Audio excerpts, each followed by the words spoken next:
Hello, everyone, and welcome to the start of the 2023 Richmond Marathon. Now, after 16 weeks of training in the summer, heading into a autumn marathon, I was hoping that it was going to feel pretty cool compared to most of my training. How I was wrong. UK hot weather. All of Britain to boil as Iberian plume to see 26-degree heatwave last 10 days. I think it might actually be a first in the fact that this Daily Express clickbaity headline ended up underdoing the heat that ended up occurring. In reality, I think it was 5 or 6 days of plus 30 degrees in September, which actually broke the previous record of 3 days. Cheers, Jeff. Oh no, it was 7 days. Good. But alas, the sub 3 hour dream is still on, and here you find me, a couple of K in, because I may have forgot to turn the camera on, plodding along at a comfortable 4-minute 10 a kilometre. Now, being this record-breaking weekend, some of you may think the pacer may be definitely aiming for a nice, even split. Let's not go out too hard. But if you look sort of downhill, the pacer around that 2 mile sign has already gone through there. And here I am, trotting up, probably going through it, maybe 10-15 seconds behind him. And I'm actually ahead of pace still. And here we are now passing the 3 mile point, and I'll just put my 5k split so we can really enjoy the kind of pace that I'm doing, well behind the sub 3 hour pacer. Now the 10 is laps, and I've got my lap set to 500 metres, so that is 5k in 20 minutes and 44 seconds.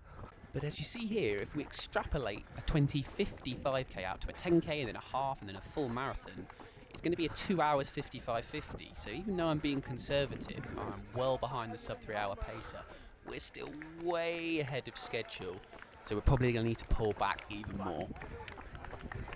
But it is difficult when you're running through a crowd like this who are all cheering you because you just want to give it some beans.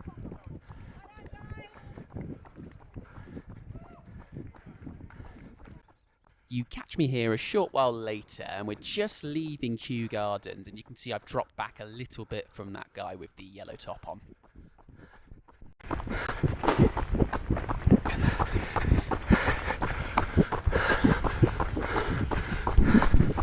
Now, I left the volume on there as we passed the 6 mile sign around 10k, just to show you quite how bad my breathing had got, only about a quarter of the way into the race.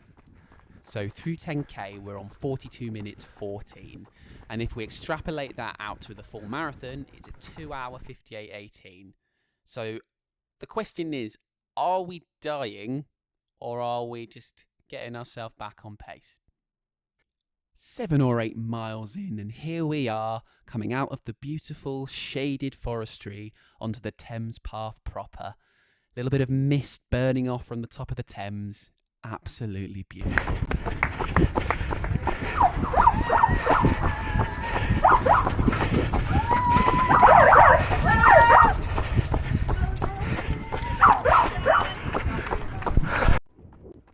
But is it beautiful? We cut to a live Jay Mills at 19k, and he sounds in a bit of bother.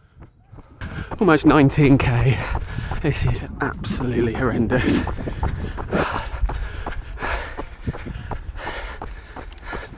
Sub 3 pace, tried to murder us all, going on off at like 250 pace. Luckily I held back, but I've still died. Awful. Just passing through 12 miles, approaching the halfway distance, and we'll get to see just how far the mighty have fallen.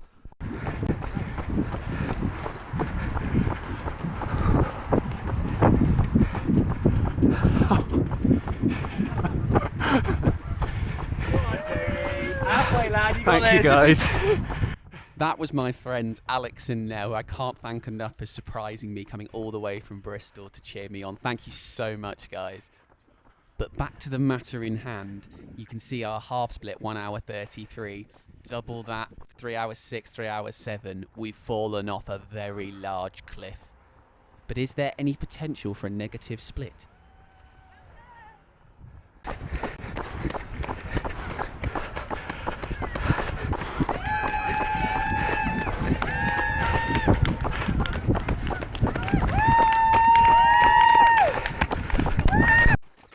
That was one of the leading ladies that had just strolled past me, and I'm going to need a lot of cheering like that to get me to negative split to this sub-3.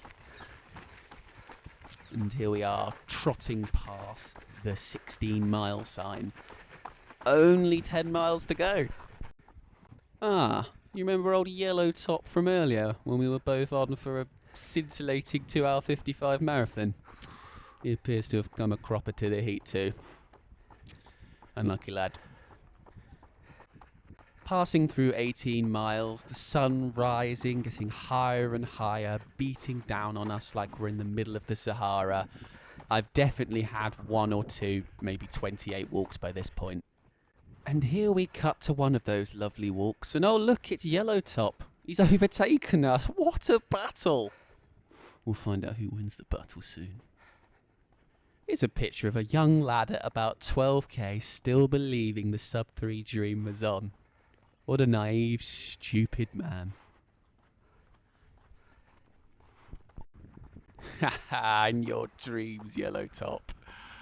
Right, we're having a nice little jog again here now. From this point, all we could really muster was a K, well 500 to a K of jog, and then a little bit of a walk for 100 metres. 19 miles. Just the 7 miles to go.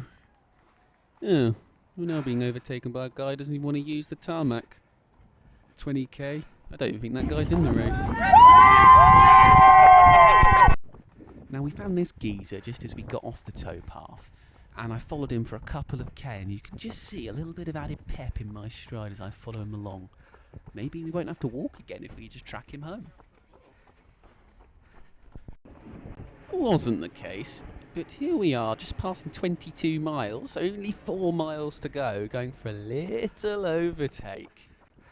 And now we are this is the half marathon runners that we've just encountered, sort of for the final 4 miles or so.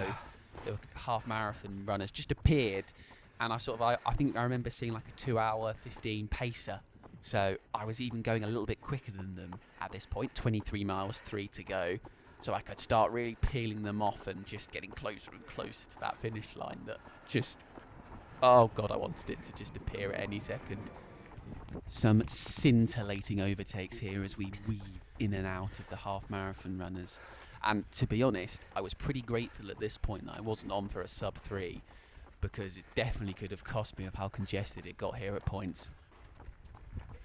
Onto some nice flat and even road surface now, and we're continuing to pick people off one by one. One lad's got some massive blisters, it appears, and the vaporflies have come off.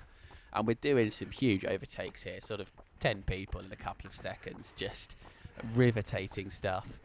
And we've got a car coming down, having to get out of the way of that, and another car. The kind of things you have to deal with in a non-closed road marathon, another car. But I think we're about 3 or 4k to go, and we're almost there. Approaching 24 miles, just the 2 miles to go, and we're currently tracking this girl who appears to be out for a Sunday afternoon stroll. I wish the same could be said for me. I shortly afterwards had to walk. Now, I did witness at least 7 or 8 people passed out receiving medical attention, so I'm pretty glad I did walk a fair amount of times to stop myself reaching that situation, and luckily no one actually had any serious medical issues afterwards, I'm told, as we hear an ambulance going to attend to someone, probably. Here's a young lad being absolutely mugged off by some lads pulling a canoe across the path. Oh, that's really unfortunate. Now here we are, about a K from the finish line. I at the time wasn't sure if it was a K or 2K. I got very confused at what 41K meant, whether I was in the 42nd K or... Oh, it doesn't even make sense now, but I was very confused. But we are close to the finish line. Close? but we still need a little walk apparently, just to muster up a cheeky little sprint finish in a second. And I'm pretty sure up here was a mist shower thingy, yeah. There was apparently 3 or 4, but the only one I went through was here at like 41.5k. Definitely exactly where I needed it. I can definitely make up 30 minutes in the next 500 metres of track. Cheers, guys.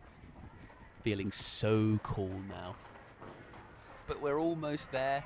The guy back there, you could hear shouting out 500 metres to go. I'm just winding myself up for a nice sprint finish here.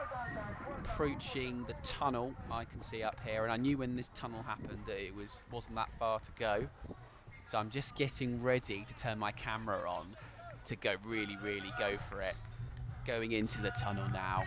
Let's have a look at the speed. And oh yeah, if you noticed, if I was turning the camera on when it was already on, no, I didn't actually realise I was recording before, and then just completely cocked it up and turned it off, so you miss out on the sprint finish.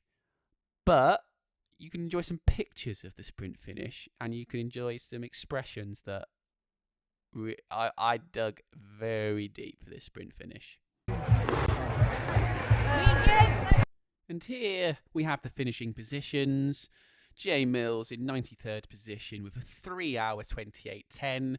Obviously a very long way off the sub 3 hour dream, but wasn't the day for it out there, and mildly satisfying that the sub 3 hour pacer actually came home in 3 hours, 7 minutes in the end. And I was doing some stalking of some photos of whereabouts other runners were at certain points compared to the sub 3 hour pacer. And there were multiple people that were with the sub 3 hour pacer at about 25k who didn't finish the race. So I think I made the correct decision in backing off. And even though I backed off, I still had to walk in the end. I realised 10-15k in, I'm going to need to go quite a bit slower than goal pace, but I was just battered. It was a bruising day out there. But on to the next one. Manchester Half in October is the next big one. Aiming for around 1 hour 23, I think. So I will see you guys then soon. Thanks, everyone.